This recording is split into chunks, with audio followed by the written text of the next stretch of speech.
लड़ाई हो गई है और इसको लड़ करके जीतना बहुत जरूरी हो गया है सनातनियों के लिए। किसकी जीत है और किसकी हार है, ये सनातन धर्मी जनता है। अभी इसको अपना निर्णय लेना बाकी है, इसलिए उस निर्णय के पहले हार जीत की घोषणा मत करिए। हार जीत की घोषणा होगी, सनातनी जब निर्णय लेगा तब घोषणा होगी कि कौन हारा कौन जीता हुए। लेकिन सब दुख छोटे हो गए। ये जो प्रयाग की धरती पर दुख मिला उत्तर प्रदेश की सरकार के द्वारा और सीधे आदित्य योगी आदित्यनाथ के द्वारा, ये सबसे बड़ा दुख सनातन धर्मियों को हो गया। अब इस दुख की भरपाई पता नहीं कौन नेता आएगा और कौन सी पार्टी आएगी वो करेगी, ये तो समय ही बताएगा। प्रशासन की तरफ से हमको एक लिखित पन्ना आया था, वो पन्ना अगर आप पढ़ेंगे तो आप चकरा जाएंगे।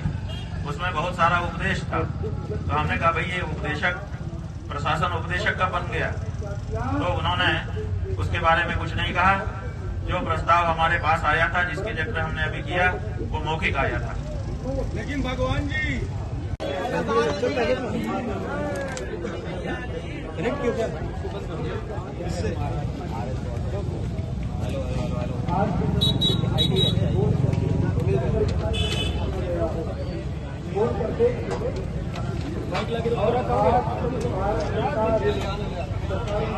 स्वामी जी मंच पर पहुंचे। ये हत्या कर कौन रहा है? तो अगर ये हत्या यहाँ का प्रशासन कर रहा होता तो दूसरे ही दिन शासन प्रशासन के स्तर से उसको ठीक करने के लिए प्रयास किए जाते। लेकिन 10-11 दिन के लंबे अंतराल में भी जिस तरह से उत्तर प्रदेश शासन और उसके मुखिया ने इस घटना के बारे में अपना रुख दिखाया है, उससे ये साफ हो गया कि इसके पीछे एकमात्र वही कारण थे। उन्हीं के निर्देश पर यह सब हुआ और आज तक भी हो रहा है। हे गंगा मैया, हे यमुना माता, हे सरस्वती माता, हे महर्षि याज्ञवल्क्य, हे महर्षि भारद्वाज, हे प्रयाग के समस्त देवियों देवताओं, हमारी साक्षी में शुद्ध मन से 11 दिन बैठ करके हमने न्याय की प्रतीक्षा की है। अब दोषी दंडित हो, हमें न्याय मिले, इसका जिम्मा तुम्हारा है। जय मां। देखिए क्या करना होगा ये तो समय तय करेगा, लेकिन जो हिंदू की सरकार कही जा रही थी उसकी तो पोल खुली गई। अगर ये हिंदू की सरकार होती तो क्या किसी हिंदू का अपमान करती? क्या शंकराचार्य पीठ का अपमान करती? इससे ये सिद्ध हो गया ये हिंदू सरकार नहीं है, ये असल में मुगल सरकार। और जैसे मुगलों को हमने भगाया है उसे भगाएंगे, सनातनियों का राज्य स्थापित करेंगे। अगर ये पार्टी जिसने ये किया है या तो वो सुधर जाए, शरणागत हो सनातनियों के सामने और कहे कि नहीं हम सनातनी संकल्प लेते हैं, और या तो फिर उसको जगह खाली करके हटना चाहिए। देश सनातनियों का है, राज सनातनियों का होगा। सनातन का विरोध करने वाले इस देश में राज नहीं कर सकते, ये कहना पड़ेगा। तो पूछिए क्या पूछना चाहिए। महाराज जी, शुरुआत में आपने एक गंभीर पहले दिन प्रश्न उठाया था कि मेरी हत्या की साजिश की गई है। क्या ये अधिकारियों द्वारा है या कहीं और से है? हालांकि उस दिन आपने थोड़ा संकेत भी किया था। इस कानूनी विषय पे आपने कुछ, किसी के सम्मान की हत्या उसकी हत्या ही है। हमारी भौतिक हत्या का प्रयास उस दिन किया गया था जो हमने आप सबसे बांटा था, लेकिन इन 11 दिनों में हमारे पीठ के सम्मान की हत्या तो कल ही दी गई। इसलिए जो हत्या की जानी थी उसमें वो सफल रहे और उन्होंने ये सनातन धर्म के प्रतीक की सम्मान की हत्या यहाँ पर की है, इसमें कोई संदेह नहीं था। अचानक नहीं लिया, ये फैसला 11 दिन के बाद लिया है। आप इसको अचानक फैसला कहते हैं? 11 दिन के बाद हमने फैसला लिया। इतना लंबा समय तो भगवान श्री राम ने भी नहीं दिया था। जब वो रास्ता मांग रहे थे समुद्र से तब समुद्र ने 3 दिन लगाया था।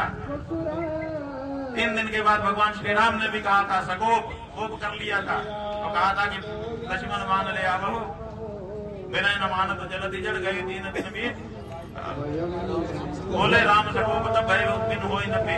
3 दिन के बाद भगवान श्री राम को भी कोप हो गया था। हमने तो 11 दिन दिए हैं बंधु। 11 दिन में बहुत सारी बैठकें हो सकती थी, बहुत सारे विचार हो सकते थे, लेकिन 11 दिन के बाद भी जब निर्णय नहीं लिया गया, तब हमने ये निर्णय लिया है कि अब हम इसको अंतिम रूप देने के लिए निर्णायक संघर्ष करें, तो हम करेंगे। इतना बड़ा निर्णय योगी आदित्यनाथ ने क्यों लिया होगा कि अपने प्रशासन से सनातन धर्म के प्रतीकों के प्रति ये रुख अपनाया गया, अपमानित किया गया सनातन धर्म के हर प्रतीक को। तो इसके पीछे अभी तक निकल करके जो जवाब आया है, जन जन ये कह रहा है, ये सब आपके 2 कारणों से है। एक तो कुंभ में आपने आदित्यनाथ योगी को भगदड़ का जिम्मेदार ठहराया था। हमने भगदड़ का जिम्मेदार उनको नहीं ठहराया था। हमने भगदड़ की घटना को छिपाने का और लिपापोती करने का उनके ऊपर आरोप लगाया था, जो कि बाद में पूरी तरह से सही सिद्ध हुआ।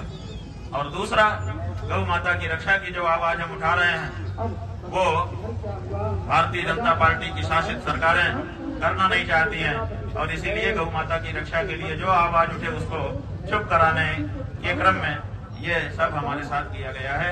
ये आम जनता के द्वारा निकल करके आया हुआ जवाब है, जिसको हम सौंप दे रहे हैं। तो पूछना है पूछ लीजिए, महाराज जी आज नहीं होगा। ये बताइए कि ये नीतिगत है कि क्या इस तरीके के जो सनातन के मेले हैं या व्यवस्थाएं हैं, उसमें धर्माचार्यों की राय आगे से ली जाए, विकास में ली जाए कि नहीं? धर्म का है, धर्माचार्यों की राय क्यों नहीं ली जानी चाहिए? क्या प्रशासन धर्मशास्त्र का, धर्माचार्यों की परंपराओं का विशेषज्ञ है? क्या यहाँ का मेलाधिकारी इस तरह की कोई डिग्री रखता है? क्या उसने धार्मिक जीवन जी करके कभी देखा है, अनुभव किया है? क्या कोई दूसरा जो भी अधिकारी वहाँ पर खड़े हैं, जो भी अधिकारी प्रबंधन कर रहे हैं, क्या उनको धार्मिक पद्धतियों का शास्त्रीय ज्ञान है? क्या उन्होंने उसको जी करके कभी देखा है? नहीं देखा है। तो स्वाभाविक है कि इस तरह के मेले जहाँ पर होंगे, धार्मिक मेले, वहाँ धर्म के जो विशेषज्ञ हैं, जिनको शास्त्र का भी ज्ञान है, जिन्होंने परंपराओं को जी करके देखा है, उनकी राय ही सबसे महत्वपूर्ण होगी। उनकी राय का सहयोग ये लोग करेंगे। ये सीधे आकर के उनका नियमन नहीं कर सकते हैं। जिसका जो विषय नहीं है उसमें कैसे आकर के खड़ा हो जाएगा? और यही हो रहा है, इसी कारण से ये सब हुआ है। इस विषय को आप आगे लेंगे? बिल्कुल, इस विषय को आगे हम लेके जाएंगे और भारत की सरकार को इस तरह का एक कानून बनाना पड़ेगा कि जहाँ धार्मिक पिछड़ा होगा वहाँ धर्म का विशेषज्ञ ही अंतिम प्रमाण होगा, बाकी सब उसके सहयोगी होंगे।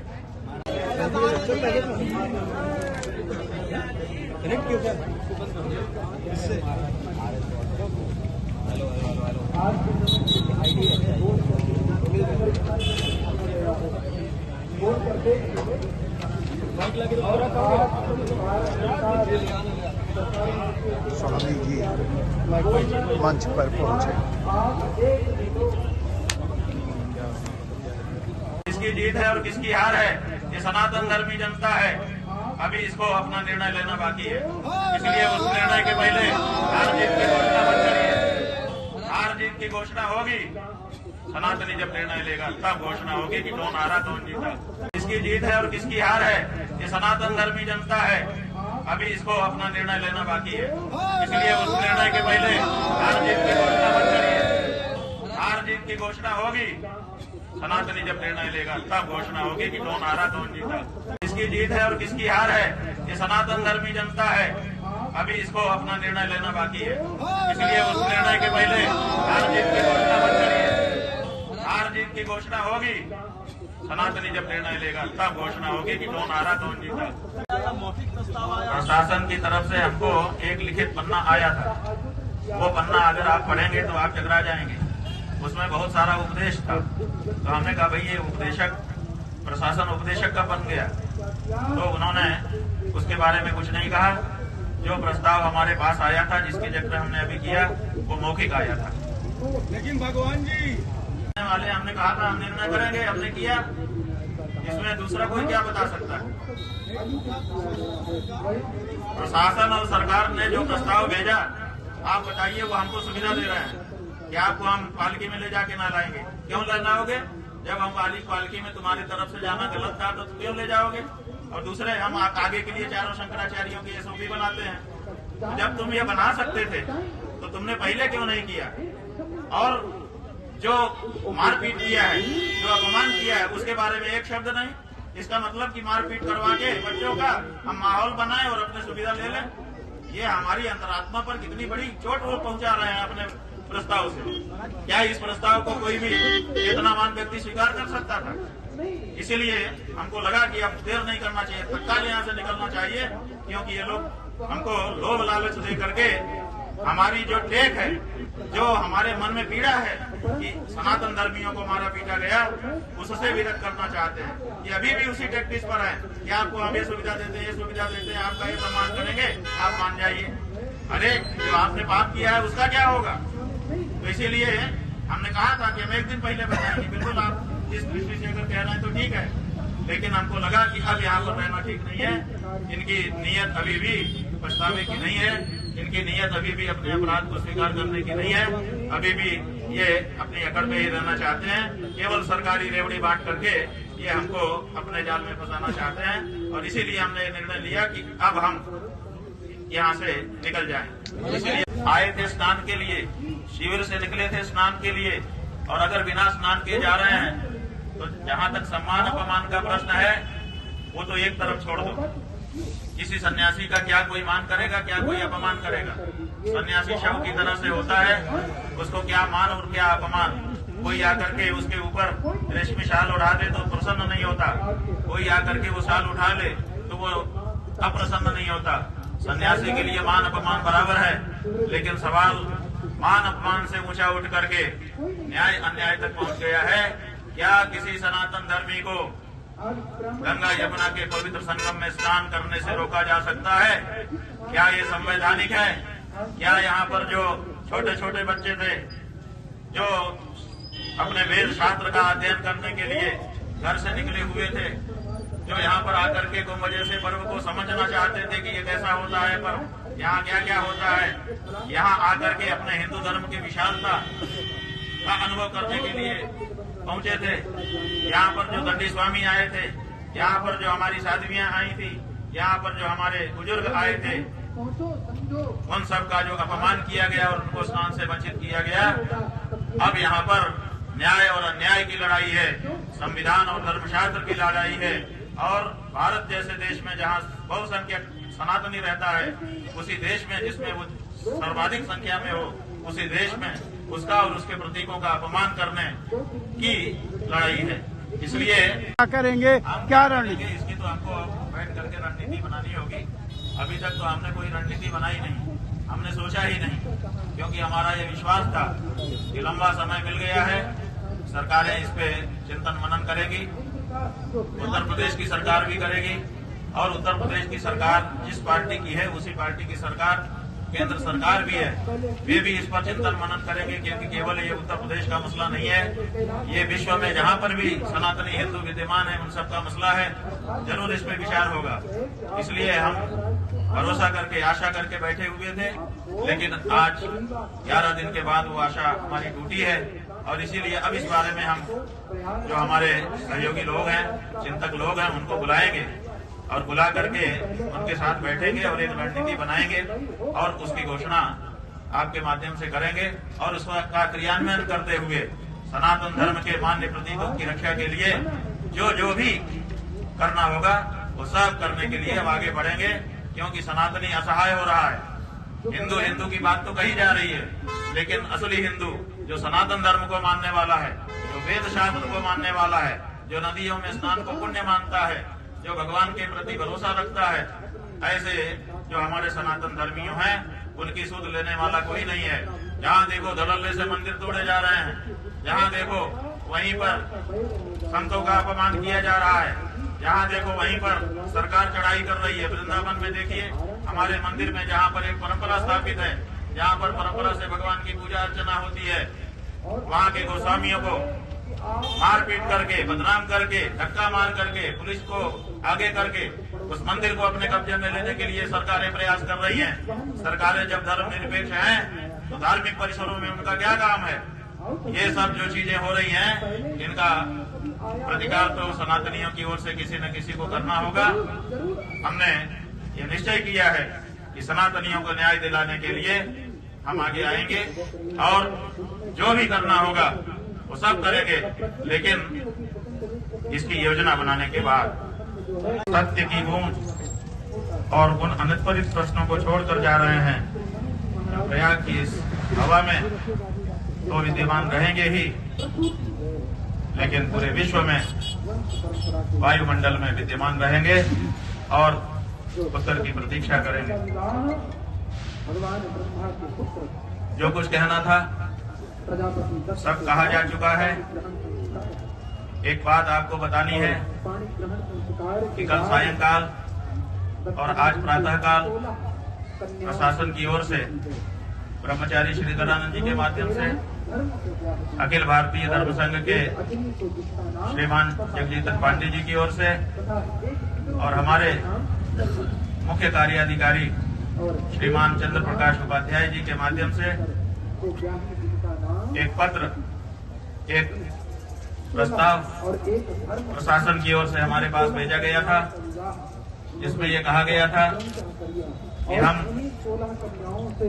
स्नान के लिए जब आप जाना चाहेंगे ससम्मान आपको अपनी शिविर से पालकी में ले जाकर के अधिकारियों के माध्यम से स्नान कराने के लिए तैयार। ये भी कहा गया था कि जिन अधिकारियों ने संगम पर मौनी अमावस्या के दिन उपस्थित रहकर घटना को देखा था, वो वे सब वहां पर उपस्थित रहेंगे और आपके ऊपर पुष्प वर्षा करके स्वागत करें। यह भी कहा गया था कि भविष्य में चारों शंकराचार्यों को मौनी अमावस्या पर स्नान के लिए हम एक SOP बनाएंगे। उसका प्रारूप भी आप अगर चाहेंगे तो आपको दिखाया जाएगा। लेकिन जो घटना की गई उसके बारे में क्षमा के एक भी शब्द नहीं थे। हमको लगा कि अगर हमने ये प्रस्ताव स्वीकार किया, स्नान करने के लिए गए, फूल बरसवा लिया अपने ऊपर और आगे के वर्षों के लिए कोई SOP स्वीकार कर लिया, तो इसका मतलब ये होगा कि जिन सन्यासियों को, जिन ब्रह्मचारियों को, जिन वृद्धों को, जिन संतों को, जिन बटुकों को लांछित अपमानित किया गया, ये सब उसकी कीमत होगी। उसकी कीमत पर हम अपनी सुविधा और अपना सम्मान स्वीकार करने में असमर्थ रहे। इसीलिए हमने कहा कि अगर आप अपनी गलती के लिए, अपने अपराध के लिए क्षमा याचना कर सकते हैं तब तो ठीक है, बाकी कुछ आपसे हमको नहीं चाहिए, क्योंकि जो हमारा है उसको आपको आज नहीं तो कल देना ही पड़ेगा। वो हमारा अधिकार है, वो आपकी तरफ से किया गया दान नहीं होगा।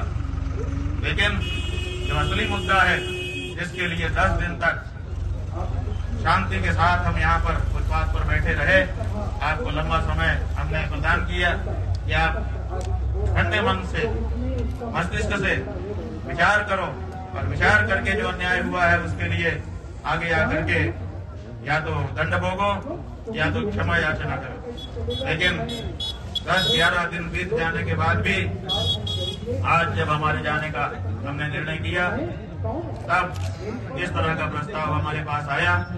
लेकिन वो प्रस्ताव हम इसीलिए स्वीकार नहीं कर सके क्योंकि हम जिंदगी भर के लिए अगर इस प्रस्ताव को स्वीकारते तो हमारी आत्मा हमको स्वीकारती कि तुमने ये जो सुविधा पाई है, तुमने ये जो SOP लिखवाई है, वो ब्रह्मचारियों, सन्यासियों, भटकों, वृद्धों, स्त्रियों के असम्मान की कीमत पर पाई है।